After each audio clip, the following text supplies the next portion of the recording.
साथियों, आप लोगों के न्यूनतम वेतन में वृद्धि को लेकर जो है सरकारी वकील का एक आदेश जारी हुआ है, जिसमें यहाँ पर जो है श्रम आयुक्त को आदेश दिया गया है कि कर्मचारियों का जो है वेतन बढ़ाया जाए। आप लोग यहाँ पर देख सकते हैं, कर्मचारियों का पहले जो वर्तमान में वेतन इतना इतना मिल रहा था और अब बढ़कर इतना इतना हो गया है, जिसमें 11,800 रुपये अकुशल को, अर्धकुशल को 12,796 रुपये और कुशल को 14,519 रुपये और उच्च कुशल को 16,144 रुपये वेतन मिलेगा। और वर्तमान में आप लोग देख सकते हैं 10,175 रुपये, 11,032 रुपये, 12,410 रुपये और 13,710 रुपये मिल रहा था। तो इन सभी कर्मचारियों के यहाँ पर मासिक वेतन में वृद्धि कर दी गई है, जो कि वृद्धि 1,625 रुपये अकुशल को, अर्धकुशल को 1,764 रुपये, कुशल को 2,109 रुपये और उच्च कुशल को 2,434 रुपये की वृद्धि कर दी गई है। इसके साथ ही यहाँ पर कार्यालय श्रम आयुक्त इंदौर संभाग का आदेश 8/1/2025 को जारी हुआ है, आप लोग यहाँ पर देख सकते हैं। इसके साथ ही कार्यालय श्रम आयुक्त इंदौर द्वारा, संभाग इंदौर द्वारा 8/1/2025 को आदेश हुआ। तो समस्त अपडेट आप लोगों को बताएंगे। अब और अभी तक आपने हमारे यूट्यूब चैनल को सब्सक्राइब नहीं किया तो कर लीजिएगा, ताकि आप लोगों को ऐसी अपडेट मिलती रहे समय से।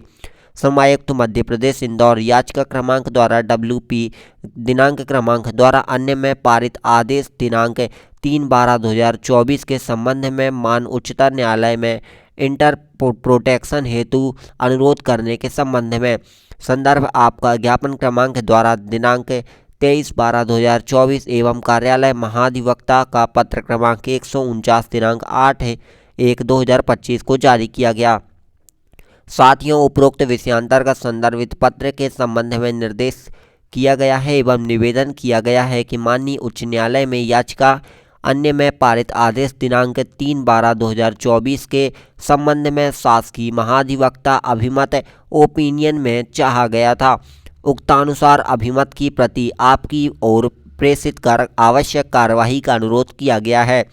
तो साथियों, देखा आप लोगों ने, यहाँ पर आप लोगों के लिए आवश्यक कार्यवाही का अनुरोध जो है किया गया है और यहाँ पर संलग्न श्रम आयुक्त कार्यालय इंदौर संभाग के लिए किया गया है।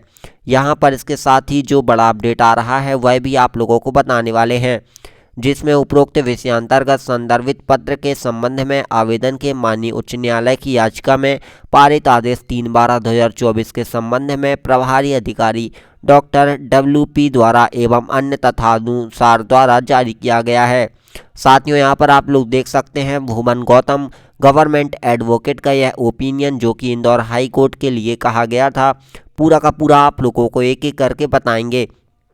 तो यहाँ पर आप लोग देख सकते हैं जो 8/1/2025 को जारी किया गया था, यह एकदम लेटेस्ट अपडेट है, जो कि श्रम आयुक्त इंदौर को सरकारी वकील है ये गौतम जी, इन्हीं के द्वारा यह जो है आदेश जारी किया गया था। यह आदेश तो इंग्लिश में है, हम आप लोगों को पूरा का पूरा आदेश हिंदी में ट्रांसलेट करके बताने वाले हैं, तो वीडियो में अंत तक जरूर बने रहिएगा।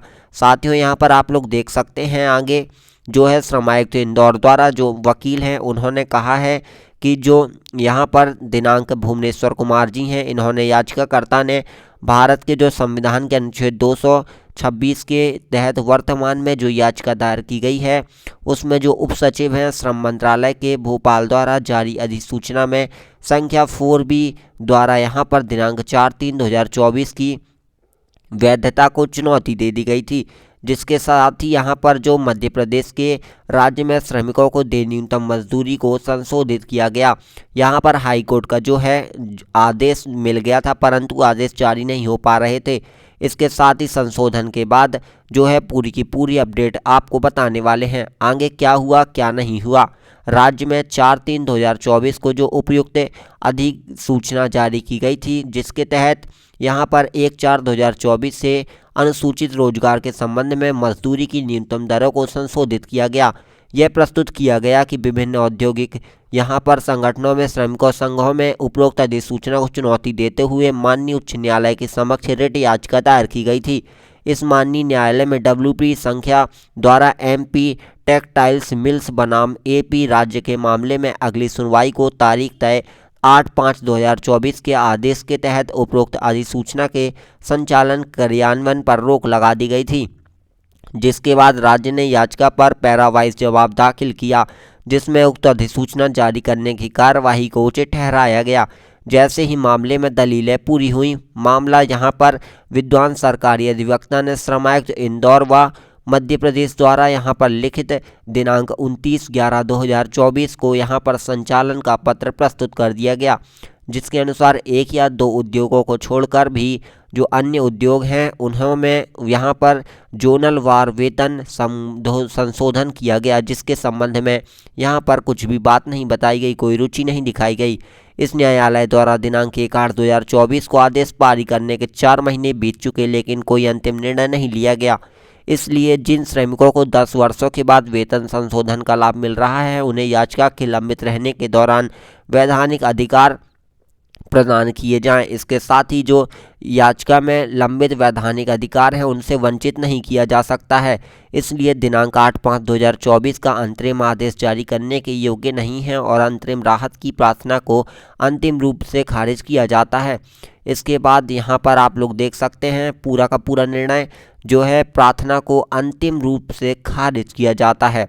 इसके साथ ही यहाँ पर जो वकील जी हैं इन्होंने साफ साफ कह दिया है कि आप लोगों के द्वारा कोई आदेश नहीं किए जा रहे हैं और यह जो हम लोगों ने आपसे अंतरिम की राहत की जो प्रार्थना की थी उसको अंतरिम रूप से खारिज किया जाता है।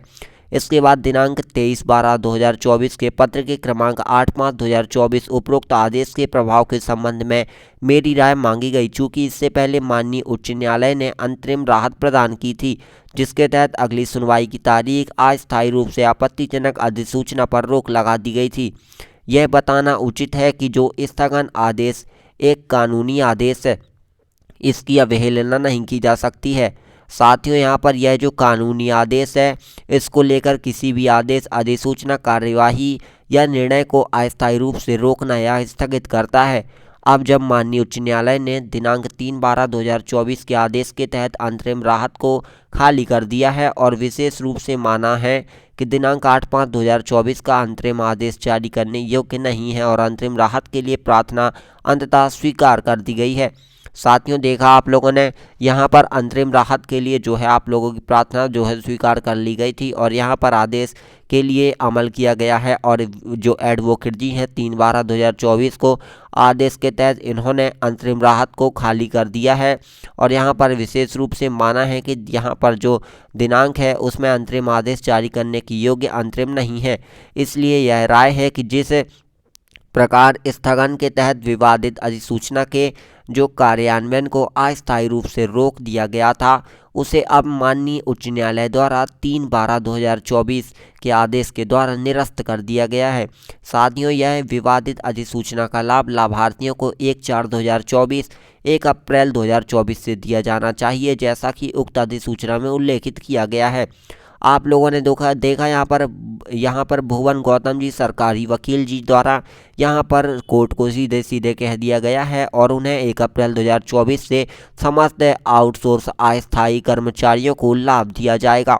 साथियों, यह रही समस्त अपडेट। आई होप जानकारी पसंद आई होगी। प्लीज़ वीडियो को लाइक करिएगा, चैनल को सब्सक्राइब करिएगा। मिलते हैं एक और नई अपडेट के साथ, तब तक के लिए धन्यवाद। Thank you for watching.